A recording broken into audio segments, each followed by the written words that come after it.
Hello! Je reviens donc aujourd'hui pour vous faire un avis sur les différentes BD que j'ai pu lire ces derniers mois.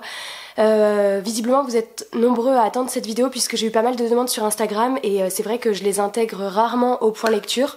Je sais pas si c'est mieux, d'ailleurs dites-moi si vous préférez comme ça un avis lecture sur plein de BD ou si les BD finalement je les mêle aux autres romans. Je pense qu'à l'avenir je les mêlerai aux romans parce que là c'est vrai qu'il y en a beaucoup parce que j'en ai lu beaucoup ces derniers temps, mais sinon c'est une de temps en temps et du coup je pense vous les mettre avec les romans. Bref, je crois que j'en ai 6 ou 7 à vous présenter, donc on va y aller tout de suite. Alors elles sont pas forcément dans l'ordre de lecture, je me souviens plus parce que là c'est les BD que j'ai dû lire en décembre, janvier, février. Donc j'ai lu Mickey et l'océan perdu qui est paru chez Glénat dans la collection Disney, enfin ouais, Disney Glénat. Il y en a plusieurs dans cette collection, à chaque fois je vous les montre sur Instagram si vous me suivez. J'avais déjà lu Horrific Land, j'en ai lu une autre, j'ai plus le titre en tête. Bref, donc là j'ai pu lire celle-ci. De base, je pense que je vais toutes les acheter de cette collection. Si vous avez vu mon vlog sur Angoulême, vous savez qu'on a acheté avec Tristan Moby Dick, qui est la dernière parue, si je me trompe pas. Et du coup, dans celle-ci, que je vous montre un petit peu le style de planche. Voilà. C'est quelque chose qui est très coloré. J'adore ce style graphique. Hop! Voilà. Alors globalement à chaque fois ces BD, moi j'adore. Je sais pas si je suis objective ou pas parce que du coup comme on est dans l'univers de Disney, enfin on est avec Mickey et ses amis, donc Patibulaire, Mickey, Minnie. Y a pas Donald, Moby Dick c'est avec Donald, mais oh là là non mais regardez, c'est des images du tout début parce que je veux pas vous spoiler, mais rien que pour la beauté et des illustrations, mais c'est tellement canon. Bref, donc je vais pas forcément vous résumer l'histoire à chaque fois puisque des BD je pars du principe que franchement c'est un petit peu dommage de résumer parce que ça va tellement vite que voilà. Moi je sais pas si vous êtes comme moi mais quand je craque pour une BD c'est purement et simplement pour le style graphique. J'ouvre, si les images me plaisent, franchement j'achète, peu importe la thématique j'ai envie de dire. J'ai adoré les planches, l'histoire j'ai trouvé franchement très cool, un peu what the fuck mais rien que pour la beauté des planches en fait j'ai beaucoup aimé. C'est une aventure qui est très sympa à suivre où on va être avec Mickey, Pat, il va leur arriver une aventure un petit peu rocambolesque et ils vont essayer de s'en sortir mais franchement voilà j'ai rien de plus à dire. Si vous êtes réceptif à ce genre de planches et que vous en avez déjà lu dans cette collection, ben celui-ci pour moi est à avoir aussi parce que cette collection est tout simplement hyper cool, donc j'ai beaucoup aimé. Après je vous avoue que c'est pas forcément les meilleures histoires de BD que j'ai lues, enfin moi je me régale mais je me dis de manière objective pour quelqu'un qui recherche une BD sans forcément que ce soit Disney, est-ce que c'est le genre de BD où vous allez être émerveillé et tout? Non. Maintenant si vous êtes pour... Enfin je sais pas, si vous êtes comme moi et que vous craquerez simplement parce que c'est avec Mickey et ses amis, vous allez être émerveillé je pense comme moi, et par l'histoire et par les personnages du coup qu'on retrouve et qu'on aime et par les planches graphiques. Mais voilà, si vous n'êtes pas forcément fan de tout ce qui est univers Mickey et ses amis, c'est peut-être pas la BD que je vous conseillerais, mais en tous les cas moi j'ai passé un super moment de lecture. J'ai ensuite eu la chance de recevoir de la part des éditions Dupuis la BD Franck, alors là, enfin Franck, il n'y a pas le A donc c'est dur à prononcer, du coup là c'est le tome 6 qu'ils m'ont envoyé et ils m'ont fait parvenir le tome 1 à 5 en format PDF pour que je puisse ensuite lire ce tome 6, donc là je vous montre le 6 mais le 6 je l'ai pas encore lu, mais c'était pour vous montrer un petit peu le genre de planche que c'est très coloré aussi, c'est pas du tout le même genre graphique mais c'est dans ce style là. Là ce qui m'a plu c'est pas forcément les planches, enfin les planches je les trouve très colorées donc ça me va, mais c'était plus l'originalité de l'histoire, donc pour l'instant j'ai lu le 1 et 2 en PDF donc je peux quand même un petit peu vous donner mon avis. On va suivre Franck qui est un jeune garçon qui est en orphelinat et en fait à chaque fois qu'il se fait adopter ça se passe très mal donc il finit par revenir à l'orphelinat. Là il y a une famille qui l'adopte et en fait il finit par s'échapper avant de partir avec la famille d'accueil parce que il veut juste retrouver ses parents.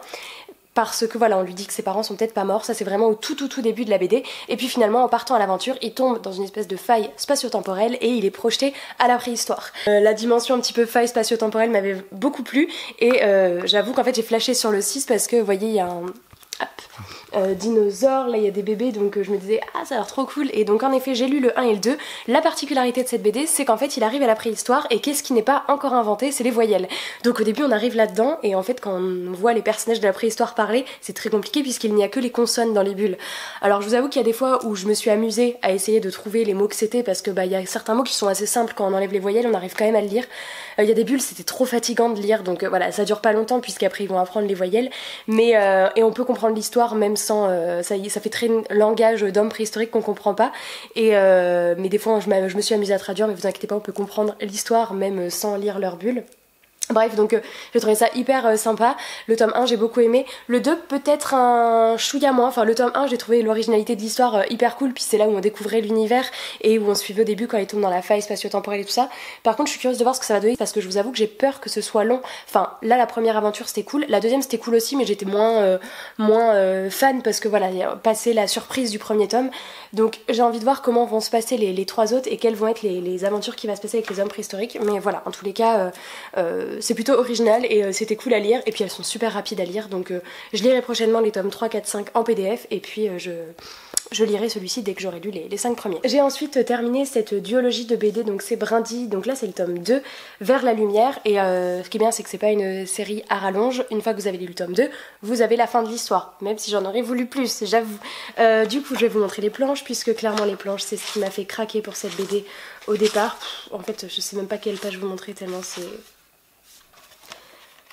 c'est beau, comme ça on est sûr que ça spoile pas, il n'y a même pas de personnage, il n'y a rien. Vous voyez un petit peu le style graphique, c'est très dans les tons vert, bleu, c'est magnifique, enfin voilà, ce genre de dessin. Je suis complètement fan de l'univers de cette BD. Donc le tome 1 j'avais franchement eu, ouais je pense que c'était un coup de cœur, enfin franchement j'ai tout aimé. C'est le genre de BD où je m'en suis délectée, je lisais les planches, je regardais les bulles, c'était un régal. Et du coup j'ai relu le tome 1 pour lire ce tome 2. Alors il y a beaucoup d'avis beaucoup plus négatifs sur ce tome 2 que pour le tome 1, puisque là j'avoue que le tome 2 est plus difficile à comprendre, c'est un peu plus what the fuck, et c'est surtout qu'à la fin du tome 1, enfin moi je m'étais dit comment ils vont réussir à clôturer cette saga juste en un tome, parce que bah il restait 1000 questions, et je me disais mais en une BD, ça me paraît un peu court. C'est vrai que c'est quand même des grosses BD, alors elles sont pas numérotées, donc je peux pas vous dire le nombre de pages, mais elles sont assez épaisses comme BD. Moi j'ai tout autant aimé parce que je crois vraiment que j'ai eu un coup de cœur pour l'univers, pour les personnages, et du coup c'était juste un régal pour les yeux, un régal pour l'histoire. J'ai trouvé la fin quand même assez belle et assez surprenante. Par contre je vous avoue qu'il y a eu des passages où Tristan a dû m'expliquer, il l'avait lu juste avant moi, et il y avait des liens que je faisais pas forcément, donc je peux comprendre qu'il y en ait qui étaient perdus dans ce deuxième tome. Il est moins simple d'accès que le tome 1. Maintenant franchement moi je vous dirais quand même de tenter avec le tome 1 parce que je trouve cette saga absolument magnifique, rien que visuellement, et l'histoire je l'ai trouvée très chouette. C'est donc l'histoire de Brindille, une petite fille qui se réveille dans la forêt toute nue, elle ne comprend pas du tout ce qui s'est passé, et elle est recueillie par le petit peuple, enfin voilà, des petites créatures un petit peu cheloues. Elle est dans leur village, mais il y a plein de questions qui se posent, d'où je viens, qu'est-ce que je fais ici, et donc ça va être un petit peu sa quête identitaire. Et puis les planches quoi, les planches, enfin gros kiff. Après c'est vrai que toutes les BD que je choisis c'est souvent pour les planches, donc je peux que vous dire mais les planches, mais oui, je sais pas si tout le monde choisit ses BD uniquement avec les illustrations à la base, mais c'est quand même, on est d'accord, un point important. Donc voilà, moi je vous conseille vraiment le tome 1, et après vous jugerez si vous avez envie de savoir la suite ou si déjà vous avez trouvé ça un peu chelou, mais j'ai adoré. Attention, on va passer dans le moment nostalgie. Pour ceux qui me suivent sur Instagram, et d'ailleurs même ceux qui ont vu mon vlog d'Angoulême, vous savez que je suis tombée au festival d'Angoulême sur des BD de mon enfance qui étaient Chlorophylle. Vous en avez déjà parlé quand j'ai fait ma BD, les livres de ma jeunesse, les romans de ma jeunesse, et j'avais intégré ces BD là, et tout de suite après le festival d'Angoulême en fait je me les suis commandées sur Rakuten avec ma cagnotte. J'avais fait pas mal de ventes et du coup j'ai pu craquer. Donc là je vous montre ceux-là, donc Chlorophylle là c'est l'intégrale 1, et l'intégrale 2 c'est clairement des BD que je lisais en fait tous les hivers de ma jeunesse. On partait au ski avec mes parents dans le même un petit peu chalet avec les mêmes amis, et du coup chaque hiver je retrouvais dans ce chalet toute une collection de BD qui était dans l'armoire, et c'était les Chlorophylles et les Sibyllines, et je les lisais tous les hivers en fait au ski. Je les reprenais dans mon dortoir, je prenais la pile, j'emmenais et je les lisais pendant la semaine, et du coup bah, j'ai eu envie de me prendre les intégrales, puisque bah, ça fait des années, ça fait je dirais 10 ans, plus de 10 ans que du coup je les avais pas lus. Et puis forcément au ski il n'y avait pas toutes les BD, donc je lisais peut-être le tome 2, puis le tome 5, puis le tome 7, 8, puis le 12, donc voilà, j'avais même pas toutes les histoires. Donc j'ai craqué donc dans ces intégrales. Alors je vais vous montrer les planches tout simplement. Ça fait très BD de ma jeunesse. Pour ceux qui sont de ma génération, qui ont dans les 25 ans, vous allez reconnaître, il y a plein de BD qui étaient dans ce style graphique. Il y a des petites souris, et voilà. Et en fait, ça me fait trop chaud au cœur. Enfin, franchement, ça a été un de mes meilleurs achats, je pense, depuis bien longtemps. Et je suis très très contente de les avoir ajoutés à ma collection. Donc pour le moment, j'ai lu l'intégrale 1 et l'intégrale 2, c'est pour ça que je vous les montre. Mais je me suis également acheté l'intégrale 3 qui est derrière. Et j'ai commencé à acheter les intégrales de Sibylline, puisqu'il y en a 5 au total. Et j'ai commandé les 3 premières. Et en fait, dès que je fais des ventes sur ma boutique Price Minister, blockbuster et que j'arrive au total pour acheter l'intégrale, et bien j'achète, voilà. Donc, et Chlorophylle et Sibylline, ce sont faits par le même auteur et illustrateur, et ce sont tout simplement des aventures où on va suivre des petites souris qui ont pas mal d'ennemis, il y a des trucs un peu rocambolesques aussi qui se passent là-dedans, des rats, enfin bon, vous voyez... il y a toujours des petites enquêtes, Chlorophylle mène l'enquête, voilà, des méchants, des aventures qui leur arrivent, et oh là, la luminosité est passée très jaune, non ? Je sais pas. Bref, c'est un coup de cœur de fou, mais là c'est associé à la nostalgie de mon enfance. Donc voilà, je sais pas si vous connaissez ou pas, je sais pas si ça peut plaire si jamais vous n'avez pas connu ça quand vous étiez petit, parce que maintenant avec tout ce qui existe, j'imagine qu'il y a des BD qui sont beaucoup plus belles graphiquement parlant, mais là c'est même pas objectif ce que je dis, c'est juste mon enfance, et voilà, j'avais quand même envie de vous les montrer, et je suis trop heureuse d'avoir toutes ces intégrales. Alors on va passer à une autre BD, peut-être celle que j'ai le moins aimée de tout ce que, de tout ce que j'ai lu, même si j'ai passé quand même un bon moment, mais il s'agit de Ellie et Gaston, l'esprit de l'automne, publié chez Ankama Éditions et écrit par Ludovic Villain, et j'imagine illustré par Céline Deré-Niocourt, ou l'inverse, je sais pas, il y a les deux noms en haut. Donc cette BD je la voulais depuis sa sortie, en fait je l'avais repérée, et puis j'ai craqué au Leclerc Culturel la dernière fois. Je l'ai lu dans le vlog de la dernière fois que vous m'avez vu le lire, mais vous aviez pas encore eu mon avis. Donc là clairement j'ai craqué aussi pour le style graphique, et puis parce que la thématique m'intéressait bien, ça parlait de l'automne, ça parlait... Alors attendez, je vais vous montrer là encore une planche, la première planche. Ah, j'y arrive pas, purée. Voilà, donc très coloré comme ça. Je vais vous montrer des deuxièmes planches pour voir un petit peu le style. Voilà, donc en fait dans cette BD, alors elle est très épaisse là aussi, enfin franchement je trouve que du coup c'est une BD qui coûte, je me souviens plus, mais peut-être entre 14 et 17 euros, je sais plus, il n'y a pas le prix derrière. On va suivre Ellie et son petit chat Gaston, c'est les vacances, et leurs parents viennent chez sa tante, qui est... Oh là là, l'illustration de la première page aussi. On dirait presque que c'est une dédicace, que ça a été fait cran de papier après, mais non.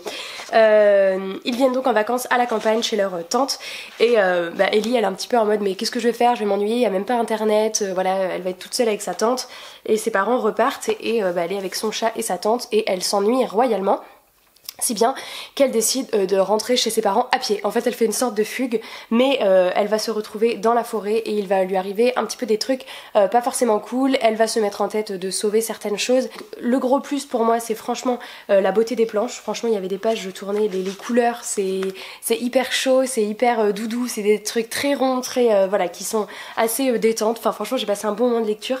Après l'histoire je l'ai trouvée cool, mais c'est franchement pas l'histoire dans laquelle j'ai passé le meilleur moment. Si j'avais pas plus que ça apprécié les planches, voilà, j'aurais trouvé ça. Il y a une belle morale à la fin, et en fait la fin, c'est la fin qui m'a fait sourire, et ah ouais c'est chou quoi. Mais pendant l'histoire, bon je lisais parce que c'était beau et que c'était sympa à suivre, mais je peux pas vous dire que j'ai passé un moment de ouf et que j'ai adoré. Donc voilà, c'était sympa, mais c'est pas la meilleure BD que j'ai lue, et du coup si vous êtes curieux du style graphique, lisez les premières planches, si vous pouvez la voir en librairie, vous verrez si ça vous donne envie de lire la suite, mais voilà, c'est pas ma BD préférée, mais je suis quand même contente de l'avoir lue, et puis j'ai bien aimé franchement la fin, vraiment c'est la toute dernière case où j'ai dit donc c'était sympa, maintenant je peux pas vous dire c'était fou, achetez-la tout de suite quoi. Et enfin j'ai lu deux petites BD que j'ai reçues de la part des éditions Dupuis là encore, donc il s'agit de Animal Jack, j'ai reçu le tome 1 et le tome 2 parce que je crois que le tome 3 va sortir, ou je dis n'importe quoi, je sais plus.